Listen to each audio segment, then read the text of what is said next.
This conference will now be recorded. Okay. Once again, my apologies for my tech inabilities over here. And sorry that those who are online cannot, the camera has not been activated. Okay. So the topic today is very sadly a timely topic. And that is the Kohanim. We know that's a segment of the tribe of the Levites, and they would do the service in the Beit HaMikdash, in the temple, descendants of Aaron, whereas initially the service was meant to be done by every firstborn. However, with the sin of the golden calf and the tribe of Levi not participating in that, so that responsibility was shifted, or really that privilege and that honor was shifted from the firstborn of every family and every tribe to the Kohanim. Part of their responsibility is that they are the conduit through which a blessing is given to the children of Israel. And, hello, Ken, and at all, well, in Israel for everyone, both Ashkenazim and Sfardim, and outside of Israel for Sfardim and not Ashkenazim, on a daily basis, the Kohanim do their Birkat Kohanim. They give their priestly blessing every single day. In Israel, also Ashkenazim do it on a daily basis. Outside of Israel, it's only done on holidays.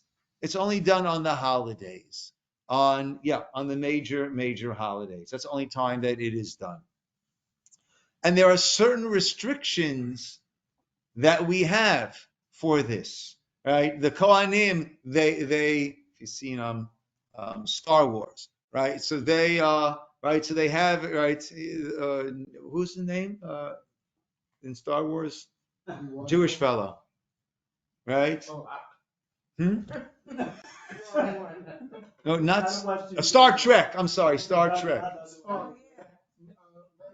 Leonard Nimoy, right? Yes, I think he got his thing from the Kohanim. The thing that I wasn't a big Trekkie, as they call it, but yeah, where do you think he got that from?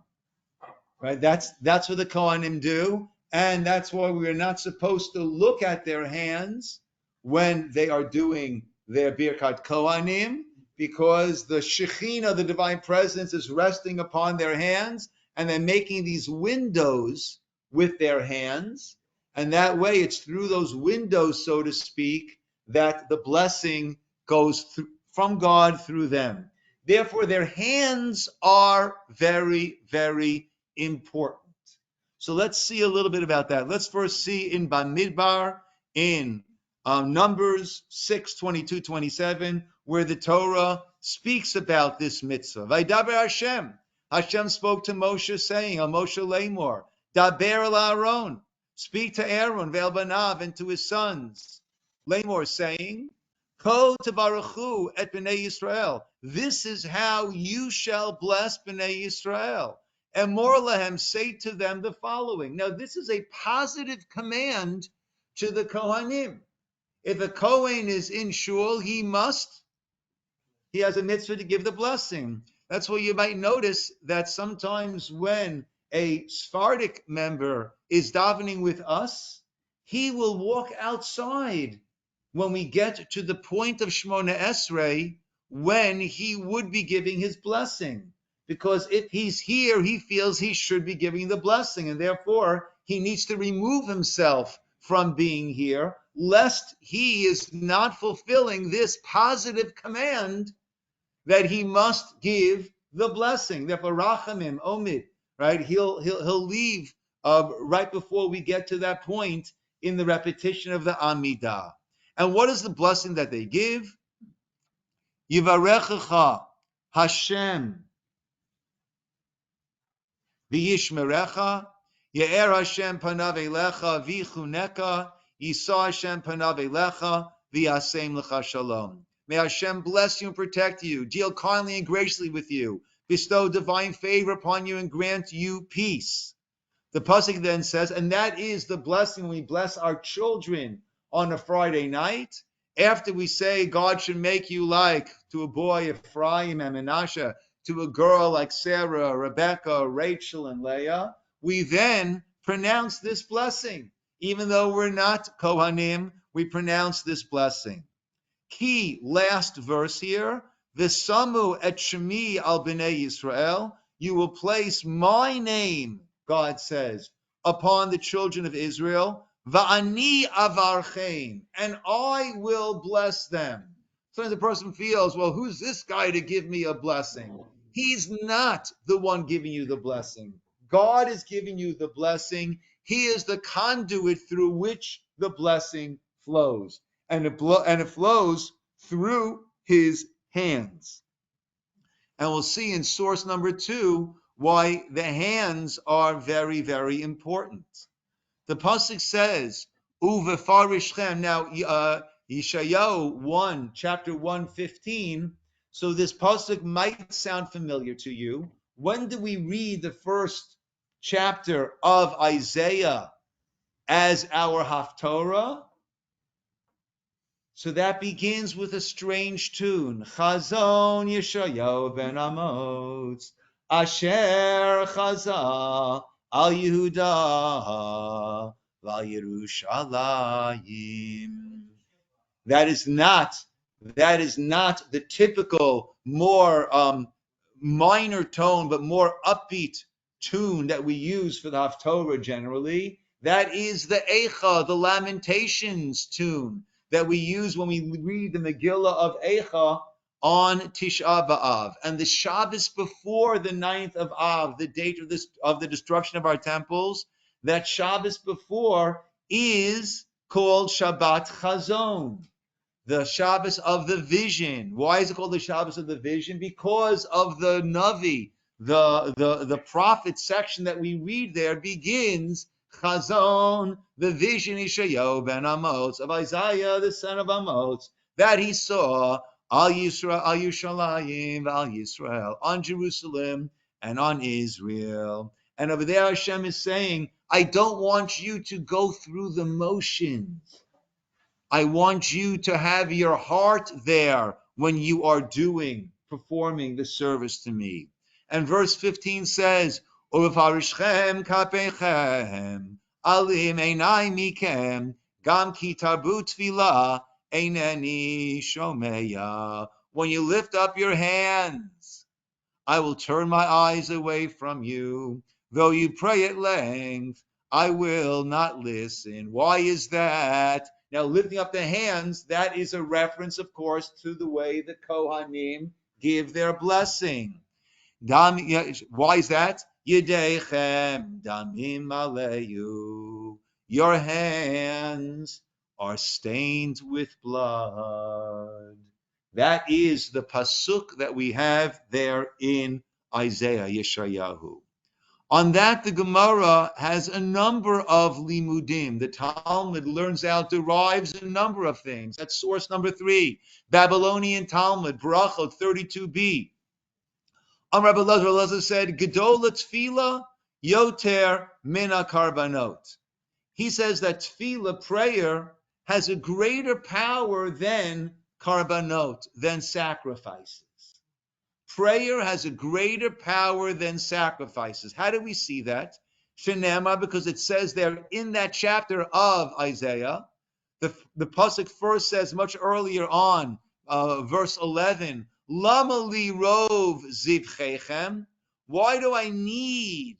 What is the purpose of all of these sacrifices? Once again, if your heart is not there, it's not meant to be voodoo. It's meant to be a way of inspiring us, uplifting us in our service. So why do I need? What purpose is all your sacrifices to me? Right? In English, it gives it further. I am full of the burnt offerings of rams and fat of fed beasts. I do not desire the blood of bulls and sheep and goats. What do I want? I want your heart to be there with me. And then what does it say? Uchtiv, it says then after 4 psukim later, and when you spread out your hands and you have your prayer, I will not listen. So which comes first? I don't need your sacrifices. Now, if sacrifices are greater than prayer, so then certainly, if God already said, don't give me your your non-heartfelt sacrifices. So if that is greater than tefillah, than prayer, so then that already covers tefillah. If the sacrifices won't work, then the tefillah, prayer won't work. But afterwards he says, no, I don't need the sacrifices. And then when you pray, meaning even when you pray, which is greater than sacrifices, if your heart is not there, if your hands are filled with blood, I will not be accepting it. Not only Israel's sacrifices, but even their prayers, which are on a higher spiritual level, will not be accepted. That is, just give me a class and I can call you back in a little bit.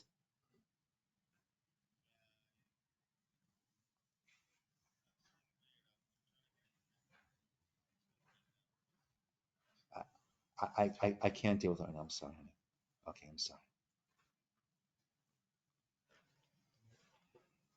Next teaching, Rabbi Yochanan says, Kol Kohen sheharaget hanefesh, any Kohen that killed a person, lo yisa et kapav.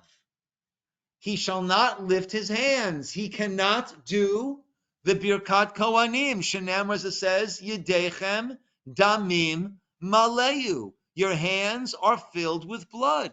So Yochanan learns out from this verse in Yeshayahu and Isaiah that if a Kohen spilled blood, killed someone, lo yisa et kapav. He should not do Birkat Kohanim. He should not go up there. He should not go up there for Birkat Kohanim. Why? Because the blessing flows through their hands, and he cannot go up there. The blessing will not flow through his hands. He has spilled blood. And this is source number 4, brought down in Shulchan Aruch, the Code of Jewish Law. The Code of Jewish Law has 4 different sections. One deals with monetary matters. One deals with marriage matters. One deals with an array of matters, be it kashrut, family purity, mezuzah, all of those, avelut, mourning, all of those things. And Orach Chaim deals with the day-to-day things, which would be tzitzit, tefillin, brachot, prayer, and all the holidays, Shabbat, and all the holidays. So in section 128.35, where we're discussing the laws of tefillah, of prayer, which includes Birkat Kohanim, the blessing of the Kohanim, there it says, first we'll read the Hebrew, and there is those following in Hebrew, and even the English, we have a larger print and a smaller print. The larger print was written by Rav Yosef Karo, and that is the custom that is followed by the Sephardic Jewish communities. The same time that he was writing this, Rav Yosef Karo was writing this in Sfat. In Europe, Rav Moshe Isserles was writing his own Shulchan Aruch. And they say first to market. So the Rav Yosef Karo finished his first, sent a copy for Rav Moshe Isserles to review.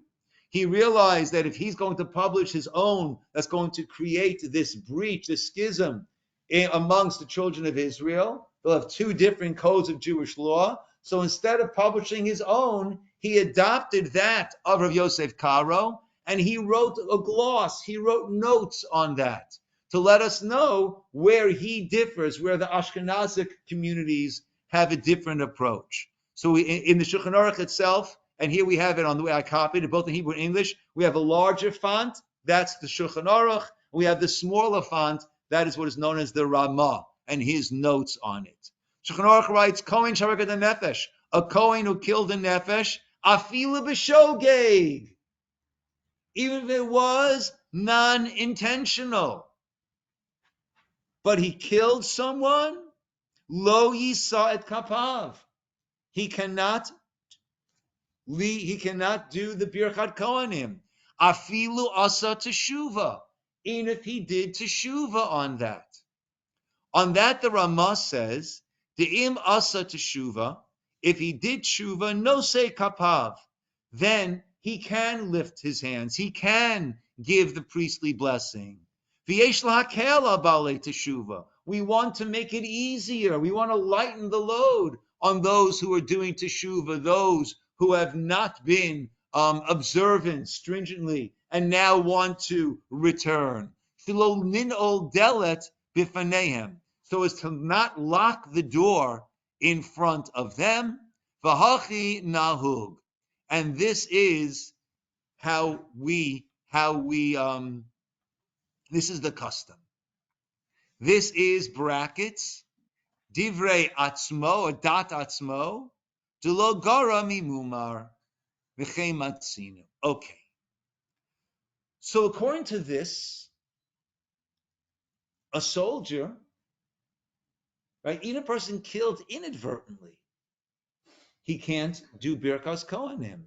So we might say a soldier who aimed, fired, and killed someone, according to this, at least superficially, it might seem that a soldier then, if he was in active combat and he shot and killed someone or dropped a bomb, whatever it might be, and killed, then that person would not be able to do Birkat Kohanim.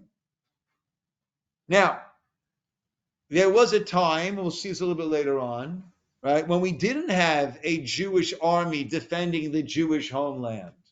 Rather, we had Jews in many different countries, as we have today in the United States. But what we had in the past, we'll come to it in a bit, is you had Jews being drafted by all their countries, and they're fighting their wars. And you have these horrific situations where one soldier, a French soldier, is fighting against a German soldier, or a Russian soldier is fighting against this soldier, and one kills the other. And it used to be a lot more hand-to-hand combat.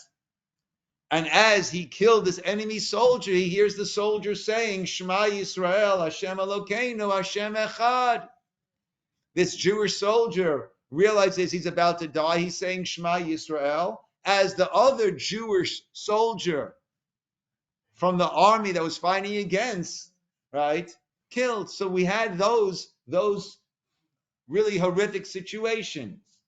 Even in the present conflict, we have those who were inadvertently killed by our own soldiers, hostages, right, and whatever. I'm not going to go all the way into that. Tragic. So what is the din? What is the halachic ruling when it comes to Jewish soldiers in Israel fighting and killing?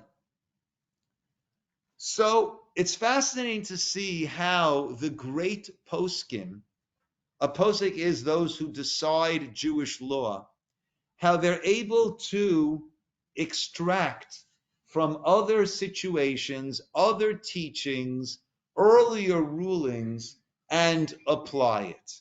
Okay? What a posek does is, it's not that Orthodox Judaism is stuck in the past. On the contrary, Orthodox Judaism is constantly taking the principles that we have and applying them to the new, ever-changing world in which we live in. That's what it is doing. Yes, Cheryl.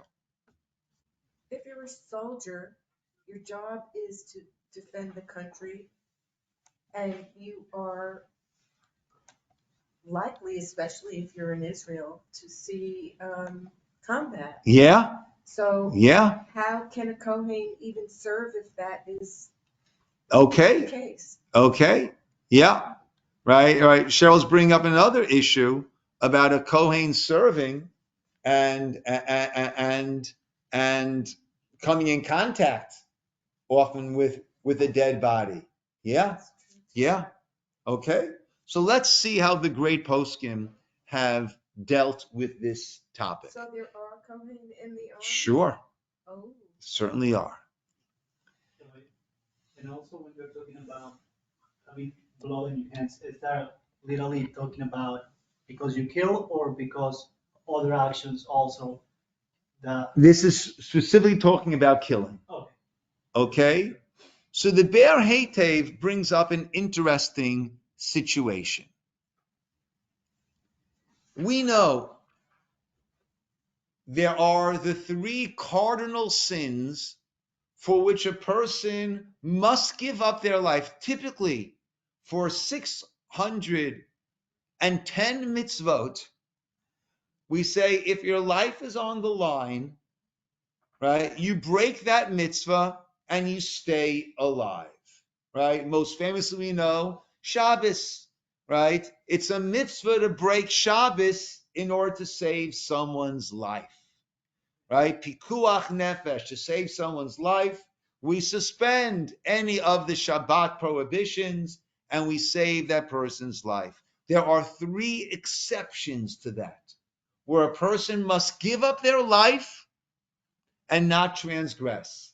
Those are three cardinal sins. One of them is idolatry, worshiping idolatry, or I will kill you.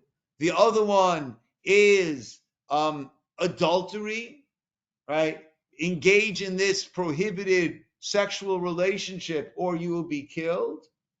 The third one is murder. Kill that person or I'll kill you. What a person must do is allow themselves to be killed and not kill the other person. As the Gemara says, who's to say your blood is any redder than that person's blood? Who's to say that your life is worth more than that person's life? And therefore, you're not allowed to go ahead and kill that other person in order to save your own life. If that person is trying to kill you, that's something else. Then that person is a rodef. He's pursuing you, trying to kill you. Then not only can you kill him, anyone else can kill him to save the life of the nirdaf, of the person being pursued. But here we're not talking about a pursuer. We're talking about, listen, I want you to kill that person or I'm going to kill you.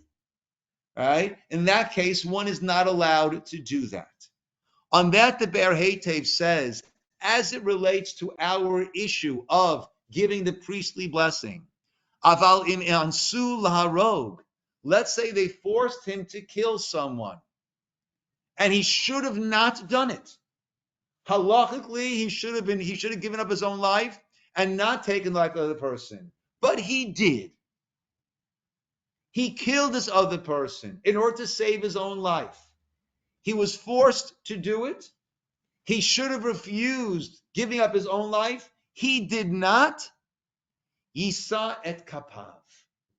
Since in that situation he was forced into it under the threat of his own life, even though he made the wrong decision from a Jewish law point of view, killing someone else to save your own life is not justified. To save your own life, you're not justified in killing someone else.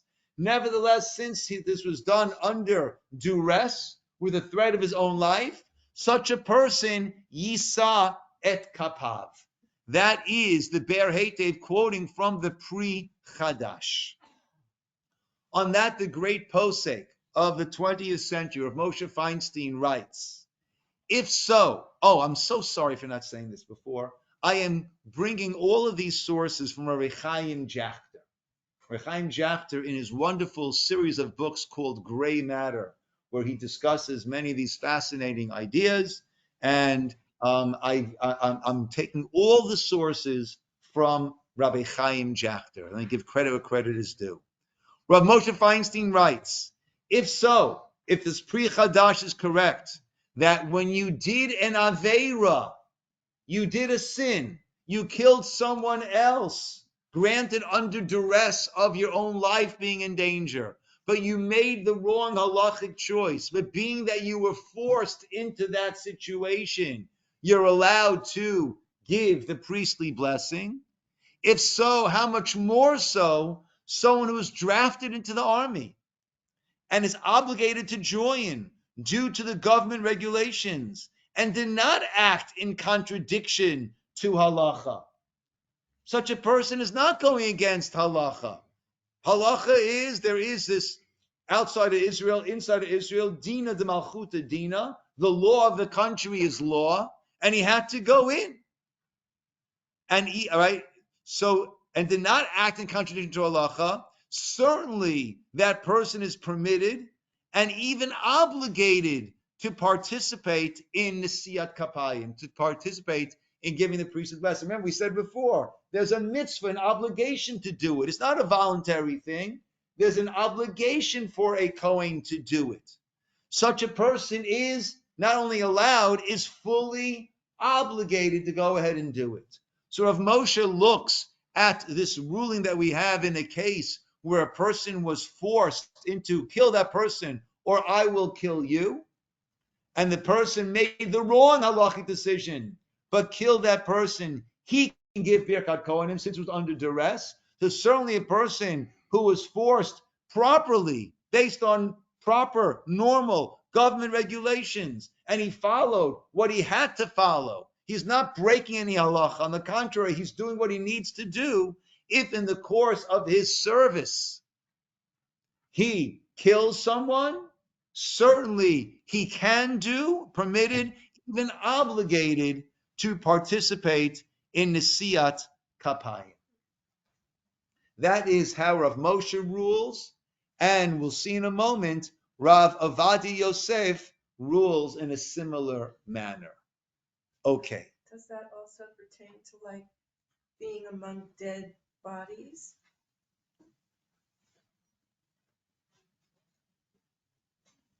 It would seem so. It would seem so. Let's come to Rav Avadia. I think that'll be more clear in terms of that. Now, again, we saw how Rav Moshe took that case and applied it here.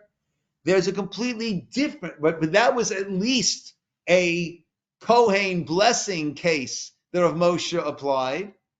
However, Rav Avadia Yosef takes a completely different case. Well, let's see. Not completely different. Let's see. Number 6. Mal Tinok. A person is a Moel. He does ritual circumcision. He circumcised the infant. Umate. And as a direct result, it seems, of this circumcision, tragically, the infant died. Nosei et kapav. Right? He can do the Birkat Kohanim. He can lift his hands. That will not preclude his doing Birkat Kohanim.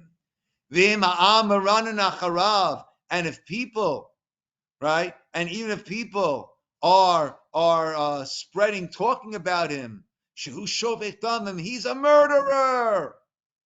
Kevan delon nitbarer hadavar, since the matter is not clear, Yisa et kapav. He can and should do Birkat Kohanim. The Mishnah Berurah, source number 7, gives 3 reasons why this is. Number 1, Chada, Ichveim mitzvah. His kavanah, his intention was to do a mitzvah. His intention to do it was to do a mitzvah. So even if he killed the baby, even if, and the old, furthermore, mi yemar to kadulei chadashav. Who's to say that this was a viable baby? Maybe this baby had many things going wrong with him, and therefore he was going to die no matter what happens. So maybe there was something wrong with the baby. Or maybe haruach bilbalto. Maybe it was the outside effect, the weather, the cold, whatever it was. So points number 2 and 3, Shmuel says, is who's to say that his actions is what killed? But point number 1 is, even if his actions did do the killing, what was his intent? What was his intent, my friends? To put the child into the covenant. To do the mitzvah of the Brit Milah, of the covenant. He was doing an act of a mitzvah. If tragically a death resulted from that, if we won't say there was something wrong going on internally with the child, hemophilia, right? A family where 2 children die, the third one, you won't do a Brit Milah, right? This back in the time there, they understood there was something in the genes. There was something in a familial, they didn't understand genes then, but there was a familial issue here that was endangering each of these children. So maybe it was something internal to the child, maybe it was some other external factor. But even if that's not the case, and it was his circumcision that killed the child, his intent was to do a mitzvah. And therefore that will not preclude him. On that, Rav Avodia Yosef writes, Rav Avodia Yosef refers to the poskim who grappled with the question of the eligibility for Nesiat Kapayim, right? The priestly blessing of Kohanim, who fought in wars and killed soldiers from the opposing side. Rav Avodia writes, however, they addressed the issue based on their time and place. And the discussion focused primarily on the issue that they killed enemy soldiers, among whom were other Jews. Here, in the case of Israeli soldiers who killed enemy soldiers, in a defensive war in which Kohanim risked their lives to confront the enemy to save Jewish lives, it is proper to tell these soldiers, Yasher kochacha, and may your hands be strengthened. This matter is clearly beyond any shadow of a doubt, and they are eligible and worthy for Nesiat Kapayim, and they should be blessed by the one above. Here, like that in Moel, what are they doing? They're doing a mitzvah. They're doing a mitzvah of protecting Jewish lives, of protecting the Jewish homeland. As I'm not sure who said it, but it's been said many times. If the Arabs would lay down their arms, there would be no war. If Israel would lay down its arms, there would be no Israel. It's very simple. It's very, very clear. So therefore, they, like that Moel, are doing a mitzvah.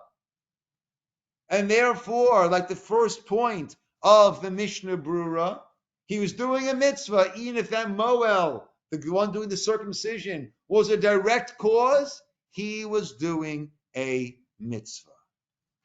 Rav Jachter, now I'm only quoting him over here, but all these sources, right, Rav Jachter laid them out beautifully for me, and I took them from there, and I thank him for that. He writes, we should note that this ruling of the Shulchan Aruch also seems to apply to a soldier who mistakenly killed a fellow Israeli soldier in a friendly fire incident.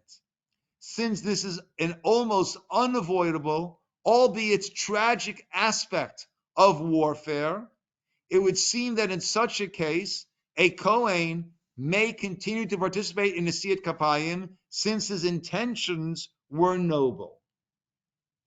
This ruling might not apply, though, he writes, if the soldier failed to exercise proper care and caution in the action that led to the death of his comrade.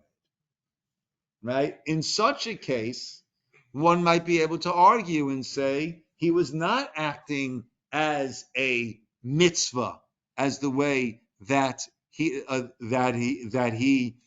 Avodia learned it out. Or we would say he was not forced into acting in such a manner as the way Rav Moshe learned it out. So in such a case, right, then maybe such a soldier would not, if he's a Kohen, would not be allowed to give the priestly blessing. But all of our regular soldiers in regular situations where they are obligated to doing what they're doing and putting their lives on the line to protect Jewish lives, to protect their own homes, protect their parents, their children, their spouses. So that is a mitzvah of the highest degree. And therefore, not only are they allowed to do Birkat Kohanim, but they have a full obligation. Now, why does a Kohen have a full obligation? Because God wants us to be there helping one another. And a unique way that a Kohen can help is by him being the conduit or a conduit through which a bracha goes to the children of Israel. Not that God can't bless without the conduit of the Kohanim, but like a loving parent, right, will tell this child, why don't you help? Why don't you help your brother? Why don't you help your sister? The parent could just as easily do it themselves. But what do they want? They want this camaraderie. They want this love, this brotherhood, sisterhood to be fostered, to be developed. And therefore they say, why don't you do it? Take care of them. Take care of that. Right? So Hashem wants that, and therefore they too are obligated in the giving of these blessings, in being the conduit through which the blessings flow from Hashem to the nation of Israel. And I think we see very fascinatingly how the poskim, the great poskim, the Rav Moshe Feinsteins and the Rav Ovadia Yosef, how they draw from earlier sources, earlier cases, and apply it, like we said before, to that ever-changing world in which we live in. Okay, let me get back here. Sorry, those online, that I wasn't able to get my camera going. I'm not sure what it is. I just need to restart my computer, and then it will work. Okay. Any questions? Any points? Any issues? Any rotten tomatoes? Now's your chance. We're seeing these days more and more Haredim getting involved. Yes. Yes, that's a whole other issue that I don't know if I want to wade into. But no. In terms of doing a whole lunch and learn on that, which is the draft exclusion, right, of the Haredim, and how that is viewed, the different halachic views on that. Maybe we'll do that, presenting the two sides, how each group views that and looks at that, and the halachic conclusions that they draw, because they're drawing halachic conclusions with real world and real life consequences. Yeah. Aren't there many Haredim in the? There are many, but I would say the vast majority get an exclusion, right?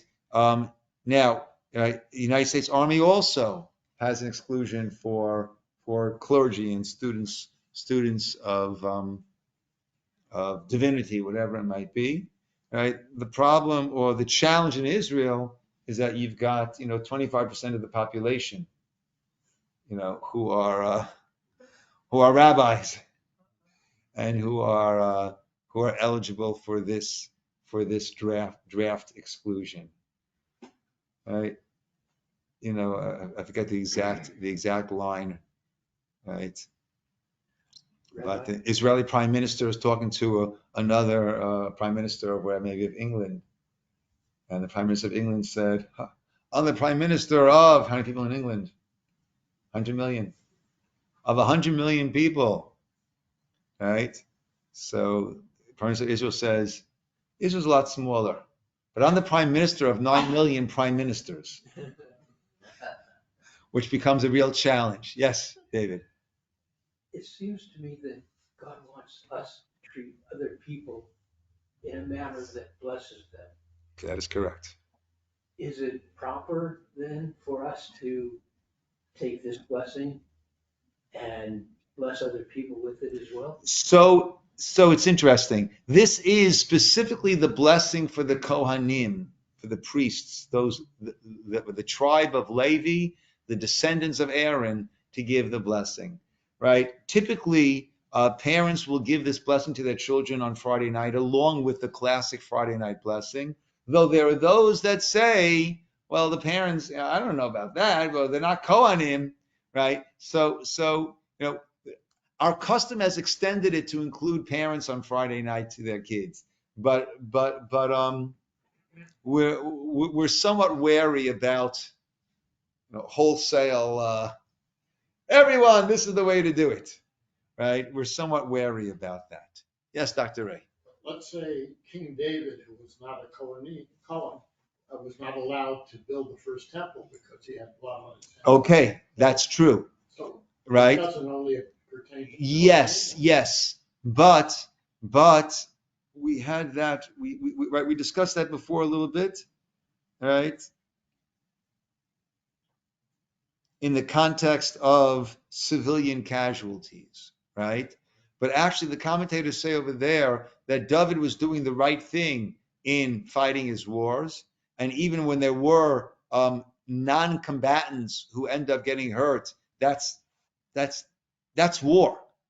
That's the price of war. And they say by King David, there the issue was building the Beit HaMikdash, building the temple. There, it's an excellent point you're making, first of all, Dr. Ray, but what they say there, in terms of building the temple, there our sensitivity bar is super, super, super high, right? Because the temple is all about peace in the world. That you can't use a metal tool to cut the stones of the altar, because the altar is there to stretch out life, to add life. And metal implements are used to shorten life. So when it comes to the Beit HaMikdash, the building of the temple, there it was a far greater degree of sensitivity than we have, I would venture to say, really anywhere else.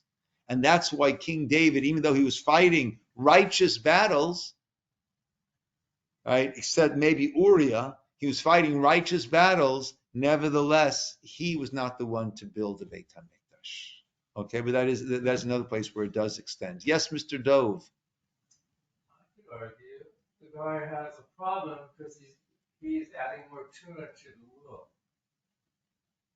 In which case, though? I'm not following. When he kills somebody, the crime he killed somebody, he's bringing more tuna into the will because he's bringing. But that's not the reason that's given. I know, but I can see that. Okay, but that's not the issue, right? That's not the issue. And therefore, in a case where it was justified, it was a mitzvah that had to be doing it, so therefore that will not preclude them. Yeah. Can a Kohen become a physician? A Kohen becoming a physician is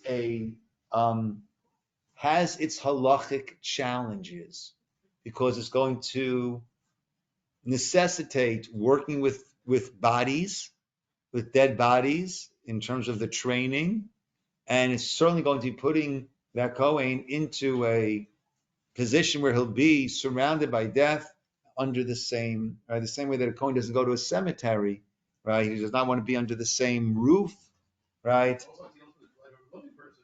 I'm sorry? That also deals with the blood of a living person. The blood, again, the blood is not going to be an issue, right? Blood is not, a Kohen can come in contact with blood.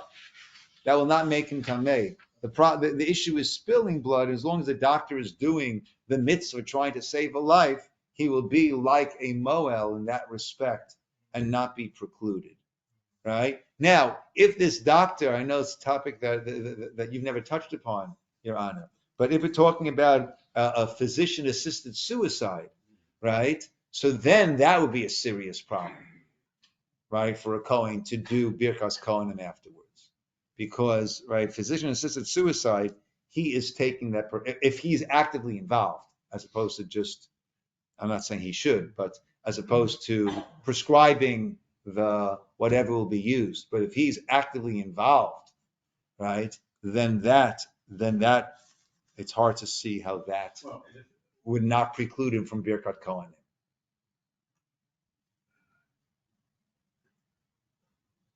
In California, we unfortunately have physician-assisted suicide. In the end, the physician writes an order, which the lower staff have to observe. The pharmacist in the hospital, the nurse brings in the stuff, poison, whatever it is. And the person injects himself. Right, but an order has to be written. I understand. That's still not. I don't think that's murder. right? If the person, right, if you're writing that order for the person, and then the person is going to choose to do, you know what the person is going to do with it, but the person is going to choose to do, or maybe the last minute choose not to, whatever the case is. But it's self-injecting. I'm talking about if the doctor would do the injection, then that would be yeah. Okay. It wouldn't be suicide. Correct. It wouldn't be physician assisted. It would be physician. Yeah. Okay, my friends. Janet, welcome back. Hope you and Roger feel better soon. Welcome, Craig and caller 1. Also welcome.